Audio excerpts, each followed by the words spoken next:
Metrums Radio. Yo, what's up? Baby, let's go. All that you can have, boy. Got me spread like a buffet, bona. Now they always say congratulations. Come on, strip that down for me. I'm on my way. Girl, come on, strip that down for me. Yeah, yeah, yeah, Metrums yeah. Radio, media terintegrasi kaum muda. What's up metronom dimanapun kalian berada, selamat datang kembali bersama saya Rifki Aldia yang akan membahas informasi yang menarik dan juga unik pastinya. Dan mungkin kalian semua mudah-mudahan belum tahu nih. Jadi dengan menonton video ini kalian bisa lebih tahu tentang suatu informasi yang akan saya sampaikan. Nah, kebetulan kali ini kita mau ngebahas tentang konten. Nah, konten ini kira-kira apa ya pengertiannya? Jadi kalau menurut KBBI ini, konten adalah informasi yang tersedia melalui media atau produk elektronik. Jadi media di sini tuh harus yang berbasis elektronik. Nah, konten juga ada macam-macam ya, kayak misalnya vlog atau podcast atau kayak sekarang ini informasi tentang informasi.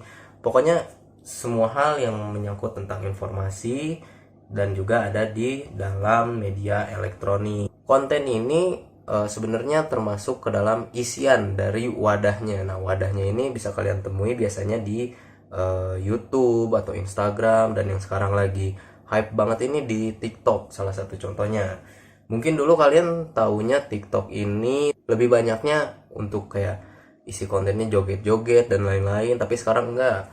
Beberapa kali saya lihat juga ada yang tentang informasi cara untuk melakukan apa atau enggak eksperimen apa. Jadi semakin unik gitu, tidak kalah dengan YouTube. Kalau dulu kan memang YouTube dengan durasi yang lebih panjang. Nah, kalau TikTok ini isi kontennya lebih singkat, jadi penonton juga lebih mudah paham. Tapi ada yang nyebelin juga kalau misalnya kalian nonton TikTok tentang informasi terus tiba-tiba digantung ke part 2 kayak gitu kan. Jadi kalian harus tetap nunggu.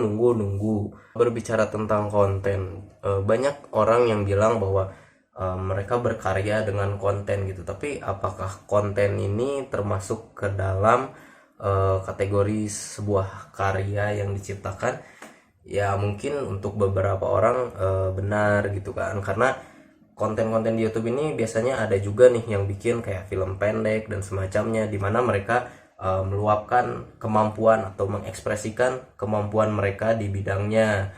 Selain misalnya kayak film juga kan banyak orang yang bikin cover lagu dan sebagainya. Jadi karya-karya yang mereka tampilkan yang dulu mungkin beberapa orang sulit untuk mencari penonton dari karyanya ini, sekarang mereka bisa mudah mengaksesnya di platform atau media elektronik dengan konten yang bisa dibilang sebagai karya gitu. Tapi kalau misalnya konten kalian mungkin tentang informasi atau sebagainya gitu, kalian juga tidak semata-mata bisa bilang ini sebuah karya gitu, karena mungkin seperti misalnya saya informasi gitu kan, kita juga tetap mencari sumbernya gitu. Jadi kita hanya menyontek untuk memberikan informasi aja. Nah, ini juga video yang kalian tonton sekarang ini merupakan suatu kontennya ini.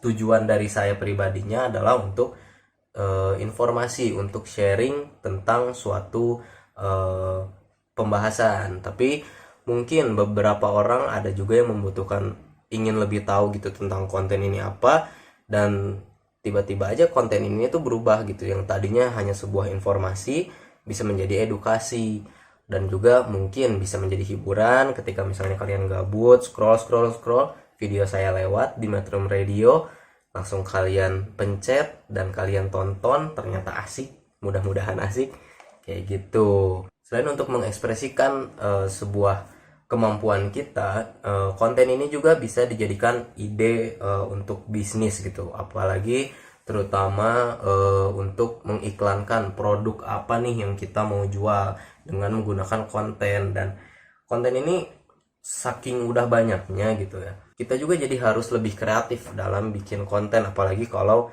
tujuan kita bikin konten ini untuk promosi barang yang kita jual dan sebagainya. Kenapa konten bisa dijadikan sebagai peluang bisnis? Karena lebih spesifik dan menarik minat audiens. Mungkin awalnya target pasar kita hanya anak muda, rate usia tertentu, tapi dengan adanya konten yang kita buat, kita upload ke sebuah sosial media yang pengaksesnya itu tidak terbatas gitu. Tua, muda bisa mengaksesnya. Jadi yang tadinya target audiens kita hanya beberapa persen bisa menambah karena mungkin beberapa orang juga bisa mengakses konten yang kita buat atau promo yang kita buat. Nah, mungkin itu aja pembahasan tentang konten yang bisa saya sampaikan. Mudah-mudahan konten ini juga banyak yang nonton karena banyak yang butuh tahu sebagai informasi, dan mudah-mudahan bisa juga mengedukasi kalian.